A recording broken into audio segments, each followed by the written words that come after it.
Dear students, Assalamu alaikum. Hopefully, you will be greatly blessed with health and enjoying good life. I hope that you have learned your first lecture of this revision process and properly.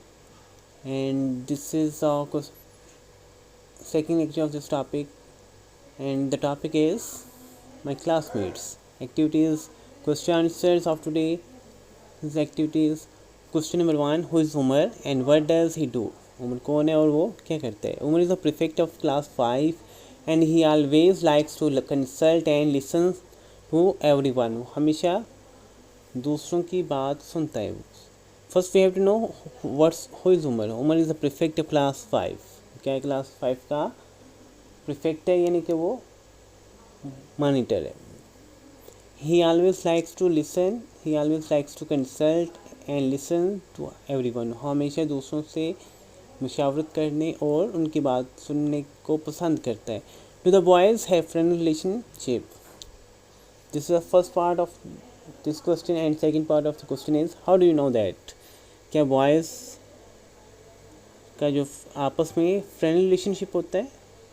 How do you know that? आपको इस बात का कैसे इल्म हुआ? Yes, the boys usually have friendly relationship as they are quite cooperative. वो क्या एक दूसरे से तावन करते हैं. cooperative मीन मददगार, helpful to others एक दूसरे की मदद करते हैं, share ideas with each other वो एक दूसरे से आइडियाज़ शेयर करते हैं, follow their leaders वो अपने लीडर्स की बात अतायत करते हैं, बात मानते हैं, don't create problems and वो दूसरों के लिए प्रॉब्लम क्रिएट नहीं करते, and also take care of one another वो एक दूसरे की भी केयर करते हैं. Question number 3,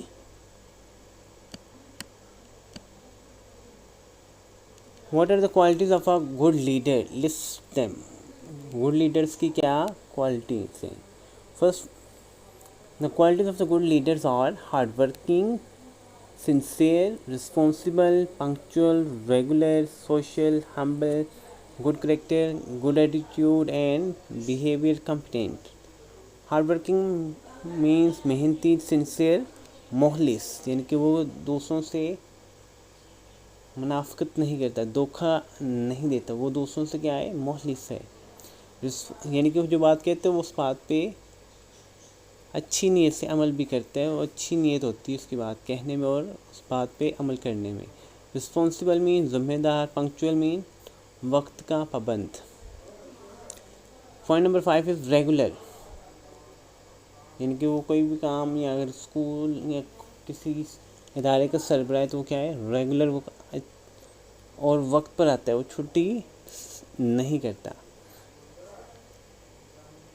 point number 6 social, यानी कि वो एक दूसरे से मिलना पसंद करते हैं. हम्बल, इट मीन्स कि वो किसी पर रोब झाड़ने की कोशिश नहीं करता, अच्छे अंदाज से रहता है. गुड करेक्टर, अच्छा किरदार है. गुड एटीट्यूड एंड बिहेवियर, उसका रवैया दूसरों से और अच्छा सलूक है. कॉम्पिटेंट, यानी कि उसमें काम करने की सलाहियतें भी हैं, ये नहीं कि बातें ही वो करता रहता है. Question number 4, who is called the Einstein of the class? Class का आइंस्टाइन कौन है या किसी कहा जाता है? What does he do, what does he tell the class? Hussain was called the Einstein of the class and he told strange facts and the discoveries of modern science to his classmates. वो classmates Hussain अपनी class का Einstein कहलाते हैं. वो दूसरों को modern science, यानी कि वो अपने क्लासमेट्स को मॉडर्न साइंस की जो अजीबो गरीब और नई डिस्कवरीज हैं उसके बारे में बताता है. Here what will be the Hussein is called, and he tells, not told, he tells strange facts and the discoveries. Question number 5, tell the ways of developing a cooperative relationship among your classmates. अपने classmates को cooperative relationship develop करने के तरीके का बताएं. Here in the answer there are different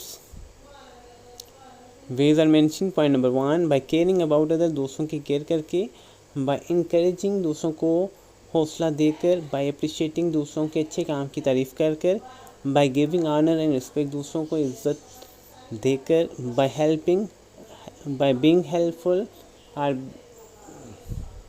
doing the help, यानी कि दूसरों के लिए मददगार बनकर, by spending time with each other, जब हम एक दूसरे से वक्त गुजारते हैं, by sharing of things, ideas, tasks and responsibilities, and by giving importance to everyone's opinion or problems, दूसरों की जो राय है, जो ओपिनियन है और जो उनकी प्रॉब्लम है उनको सुनकर उनका कोई सॉल्यूशन डेवलप करके. In this way we can become a cooperative, we can develop cooperative relationship among our classmates. And the next question and the next part is about the what sentences you will do it tomorrow. In today's lecture you have to do just the question answers. You have to learn it carefully, properly and practice it on your rough notebook. And take care of yourself and your loved one. Thank you. Allah Hafiz.